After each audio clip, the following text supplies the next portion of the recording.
besides the heart that acts like neurological tissue? Oh, absolutely. Okay. Now you can, if you want, you can call, the pineal part of the brain, even though it doesn't do brain function. It's part of the brain. The pineal and pituitary are mostly melanin, a substance called melanin. Melanin, a type of melanin, makes the skin pigment.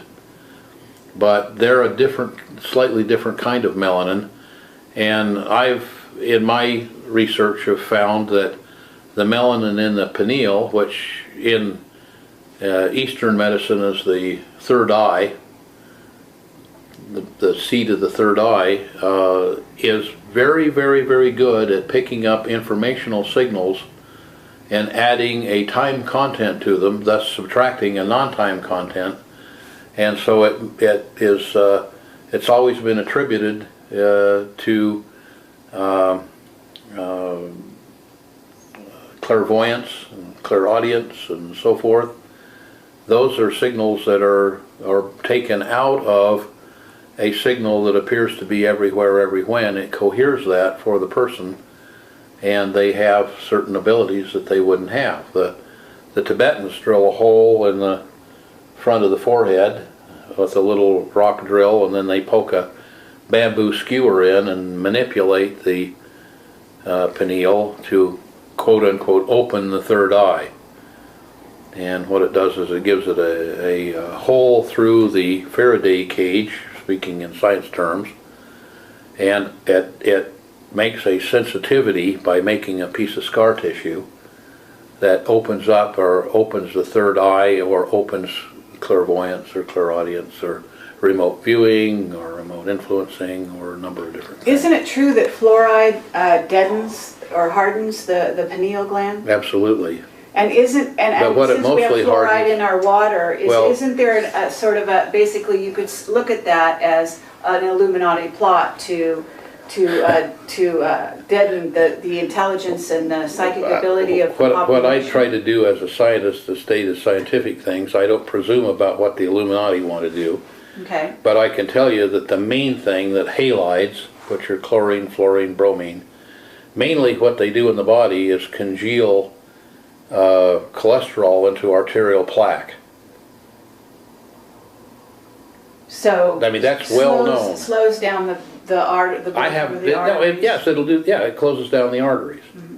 So there are many ways to sterilize water, other than chlorine and fluorine. There are many ways.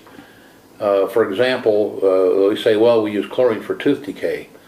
You have a whole fleet of boats up and down the west coast of the United States and the east coast of the United States that can't fish anymore because we've killed all the fish, except there are bottom feeders called, I won't tell you the name of the fish, but there are bottom feeders. That is a fish that consists of 60% of the weight of the fish is liver, and about 60% of the liver is that particular fish liver oil, which contains a compound called Activator X by Price of the Price-Pottinger Foundation of years ago fame.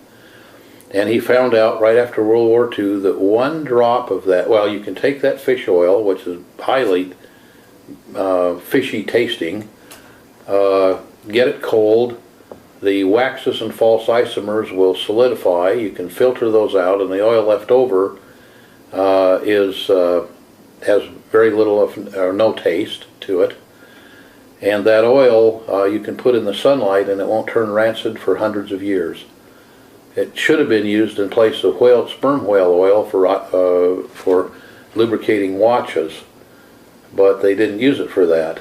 And, so is it this cod liver oil? No, it's not cod liver oil. It's a different oil, but those boats could go out and bring back boatloads of this fish. It grows from Antarctica to Arctica and everywhere in between. What does that have to do with fluoride in the water? What it has to do with is that oil, one drop put in a slice of bread eaten daily, and you have no caries whatsoever. There's no tooth decay.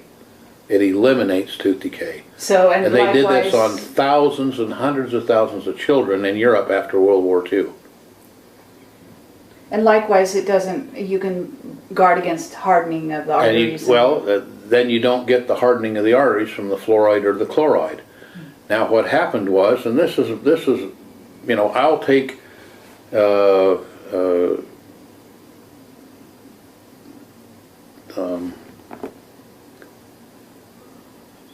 I'll take the hit for this, let's put it that way. It's my conjecture that the only reason we use chloride in the water was because the politicians have already spent all of the Social Security money. So you've got to have something there so that people die at retirement age. Then because of healthcare getting better, we had to have something else that made it happen even faster, so we put fluoride in the water. Wow. Because they could have gotten rid of tooth decay with an absolutely benign substance that we had a whole industry here that could go out and bring us back all we could ever use for the whole world, very inexpensively, and totally non-negatively in the body. But we didn't do that. Now, it's the reason that fish oil doesn't turn rancid is obviously because it's an antioxidant. It's the best antioxidant known to man, as far as I know. Price called it Activator X. It has a definite chemical formula. It could definitely be put out there. But it'd eliminate most of heart surgery. It would eliminate tooth decay.